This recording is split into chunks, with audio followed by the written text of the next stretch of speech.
Salam sejahtera bagi kita semua, Shalom. Saudara-saudara yang kasih di dalam Tuhan, kembali lagi di channel saya ini untuk merenungkan firman Tuhan secara bersama-sama, di mana pada sepanjang minggu ini kita akan merenungkan firman Tuhan yang terdapat dalam kitab Yunus 1 ayat 1 sampai dengan 17. Kitab Yunus 1 ayat 1 sampai 17 bunyinya adalah demikian. Yunus mengingkari panggilan Tuhan. Datanglah firman Tuhan kepada Yunus bin Amitai demikian. Bangunlah, pergilah ke Niniwe, kota yang besar itu, berserulah terhadap mereka karena kejahatannya telah sampai kepadaku. Tetapi Yunus bersiap untuk melarikan diri ke Tarsis, jauh dari hadapan Tuhan. Ia pergi ke Yafo dan mendapat di sana sebuah kapal yang akan berangkat ke Tarsis. Ia membayar biaya perjalanannya, lalu naik kapal itu untuk berlayar bersama-sama dengan mereka ke Tarsis, jauh dari hadapan Tuhan. Tetapi Tuhan menurunkan angin ribut ke laut, lalu terjadilah badai besar sehingga kapal itu hampir-hampir terpukul hancur. Awak kapal menjadi takut, masing-masing berteriak-teriak kepada Allahnya, dan mereka membuang ke dalam laut segala muatan kapal itu untuk meringankannya. Tetapi Yunus telah turun ke dalam ruang kapal yang paling bawah dan berbaring di situ, lalu tertidur dengan nyenyak. Datanglah nahkoda mendapatkannya sambil berkata, "Bagaimana mungkin engkau tidur begitu nyenyak? Bangunlah, berserulah kepada Allahmu. Barangkali Allah itu akan mengindahkan kita sehingga kita tidak binasa." Lalu berkatalah mereka satu sama lain, "Marilah kita buang undi supaya kita mengetahui karena siapa kita ditimpa oleh malapetaka ini." Mereka membuang undi dan Yunuslah yang kena undi. Berkatalah mereka kepadanya, "Beritahukan kepada kami karena siapa kita ditimpa oleh malapetaka ini. Apa pekerjaanmu dan dari mana engkau datang? Apa negerimu dan dari bangsa manakah engkau?" Sahutnya kepada mereka, "Aku seorang Ibrani. Aku takut akan Tuhan Allah yang empunya langit, yang telah menjadikan lautan dan daratan." Orang-orang itu menjadi sangat takut, lalu berkata kepadanya, "Apa yang telah kau perbuat?" Sebab orang-orang ini mengetahui bahwa ia melarikan diri jauh dari hadapan Tuhan. Hal itu telah diberitahukannya kepada mereka. Bertanyalah mereka, "Akan kami apakan engkau supaya laut menjadi reda dan tidak menyerang kami lagi, sebab laut semakin bergelora?" Sahutnya kepada mereka, "Angkatlah aku, campakkanlah aku ke dalam laut, maka laut akan menjadi redah dan tidak menyerang kamu lagi. Sebab aku tahu bahwa karena akulah badai besar ini menyerang kamu."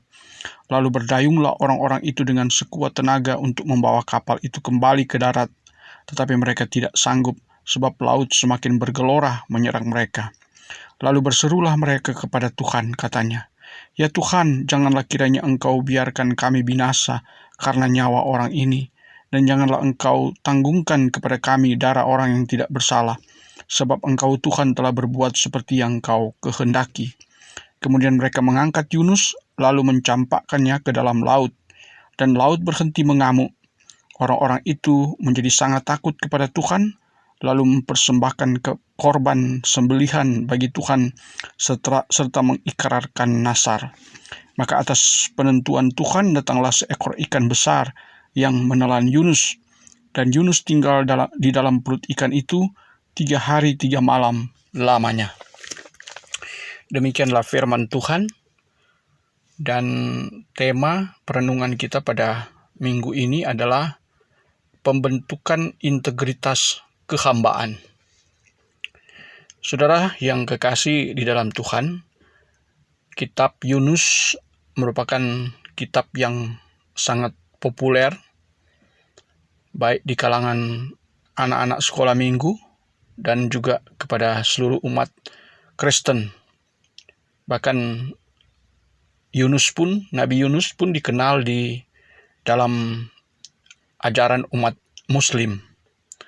Tetapi tentu kita hanya akan membahas Yunus dalam iman orang Kristen. Yunus berasal dari kata Yona yang artinya burung merpati.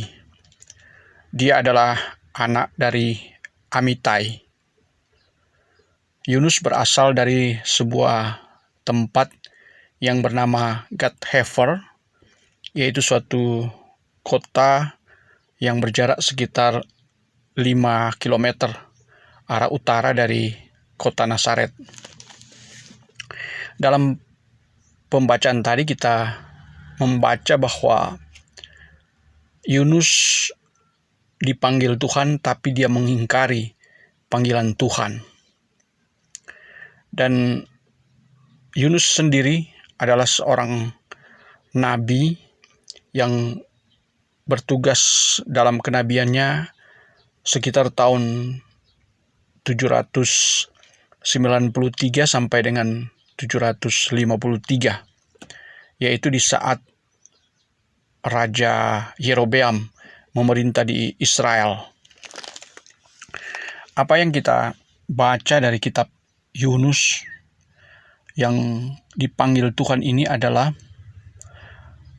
Yunus sebagai seorang nabi merasa panggilan Tuhan ini secara manusia ia tidak sanggup. Pertama, kota Niniwe yang merupakan ibu kota dari kerajaan Asyur terkenal dengan segala kejahatannya. Kota yang sangat menakutkan bagi orang Israel, dan memang Asyur, Niniwe ini adalah musuh orang Israel. Oleh karena itu, panggilan terhadap seorang Yunus tentu memberatkan hati bagi Yunus dalam menjalankan tugas panggilan ini. Kemudian juga satu kejadian yang sangat berbeda, karena biasanya panggilan seorang nabi di Israel itu adalah tugasnya hanya di dalam lingkup orang Israel saja. Sedangkan ini Yunus harus keluar dari Israel menuju suatu tempat yang jauh, yaitu di Niniwe. Padahal secara iman, secara tradisi juga, orang Israel merasa orang-orang di luar Israel itu adalah orang-orang yang berdosa, orang-orang yang kafir dan tidak berkenan untuk mendapatkan berkat rohani. Karena itu merupakan suatu keberatan, merupakan suatu perasaan yang tidak menyenangkan dari seorang Yunus untuk menjalankan tugas panggilan Tuhan untuk pergi ke Niniwe. Dan seperti yang kita baca, dia akhirnya melarikan diri jauh dari hadapan Tuhan. Ada 3 kali disebutkan di sini. Ia melarikan diri ke Tarsis jauh dari hadapan Tuhan. Ini menunjukkan bahwa secara manusia, dengan melarikan diri jauh dari hadapan Tuhan, ia merasa ia akan melupakan semua panggilan itu. Tetapi Tuhan mempunyai kehendak lain. Ia kemudian memproses seorang Yunus ini dalam suatu perjalanan yang membuat dia harus menjalani suatu cobaan yang berat, di mana ketika di dalam kapal ia mendapatkan suatu cobaan di mana kapal hampir tenggelam di tengah badai.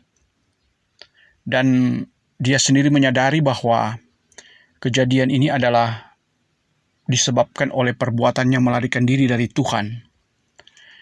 Namun sebelum ia menyadari itu, dalam cerita ini, ketika orang-orang mengalami suatu badai yang akan menenggelamkan kapal ini, justru Yunus tertidur.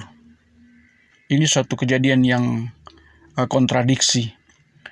Di satu hal, orang-orang lagi menghadapi cobaan, sementara Yunus tertidur dengan nyenyak.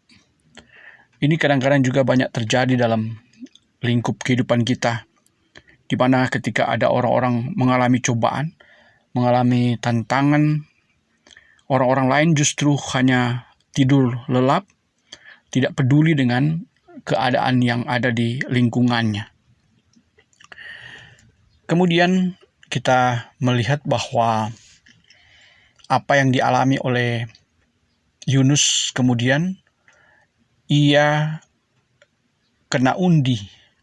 Di masa itu orang-orang yang akan mencari penyebab dari suatu masalah biasanya mereka melakukan undian untuk menentukan siapa sebetulnya yang menyebabkan suatu permasalahan seperti yang dialami di kapal yang ditumpangi oleh Yunus ini. Dan akhirnya dia kena undi dan menunjukkan bahwa dialah sumber kesalahan sehingga mereka mengalami cobaan di tengah badai itu. Ini suatu hal yang agak berbeda dalam pengalaman yang dialami oleh Paulus ketika dia juga mengalami badai di tengah badai dalam perjalanan penginjilannya. Yang patut kita pelajari bahwa dalam perjalanan Yunus, oleh karena Yunus yang bersalah, orang lain ikut mengalami pencobaan. Sementara dalam hal perjalanan Paulus, oleh karena dia merupakan orang yang menjalankan panggilan penginjilan, menjalankan kebenaran, justru orang-orang dalam kapal itu diselamatkan hanya karena kehadiran daripada seorang Paulus. Jadi sangat berbeda memang. Ada cobaan, ada tantangan, badai yang menimpa kapal. Yang satu oleh karena kesalahan satu orang lain juga kena getahnya. Sementara di pihak lain ketika Paulus orang yang benar itu diselamatkan semua orang-orang lain hanya karena kehadiran dari seorang Paulus. Dalam pembacaan Alkitab kita pada saat ini kita juga melihat bahwa cerita Yunus ini juga dikutip oleh Tuhan Yesus di dalam Perjanjian Baru, baik dalam kitab Matius maupun kitab Lukas. Yaitu ketika orang-orang Yahudi meminta tanda kepada Tuhan Yesus, Tuhan Yesus hanya mengatakan bahwa kepada orang-orang Yahudi ini bahwa tanda untuk mau menyatakan siapa dirinya,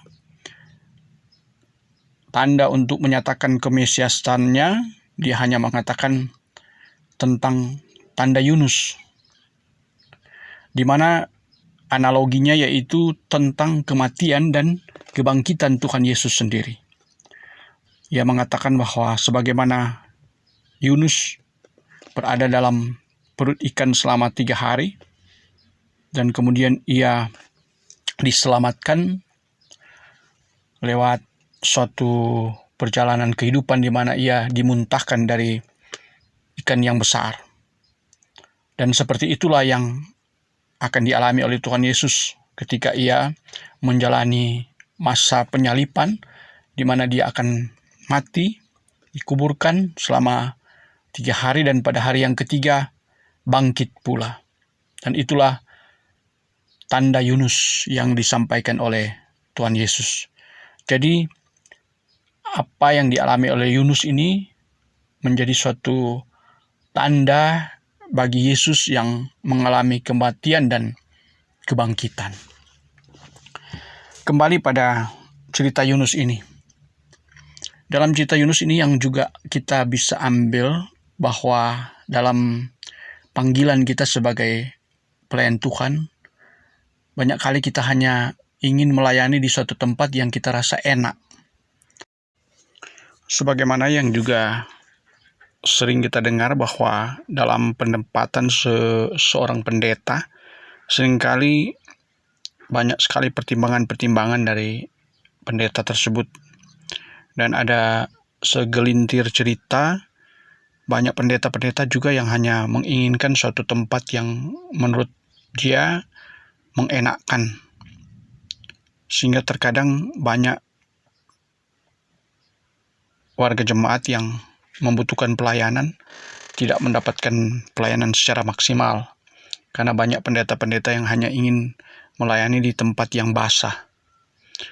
Dan di tempat-tempat yang dianggap kering, kurang sekali pendeta yang mau melayani tempat itu. Jadi memang perlu untuk digemuli agar juga keterpanggilan para pendeta, pelayan-pelayan Tuhan itu harus sesuai dengan kehendak Tuhan. Begitu juga dengan pelayan-pelayan, dalam hal ini penatua, camas di lingkungan gereja Masih Injil di Minasa, agar dalam menjalankan panggilannya hendaknya mengikuti kehendak Tuhan dan bukan mau memaksakan kehendak kita. Demikianlah kiranya firman Tuhan ini kiranya menjadi berkat bagi kita sekalian. Dan bagi jemaat, teman-teman yang belum subscribe channel saya ini, silakan di-subscribe agar kita selalu membagi berkat sebagai sesama untuk saling membangun dan saling melengkapi. Terima kasih, Tuhan Yesus memberkati.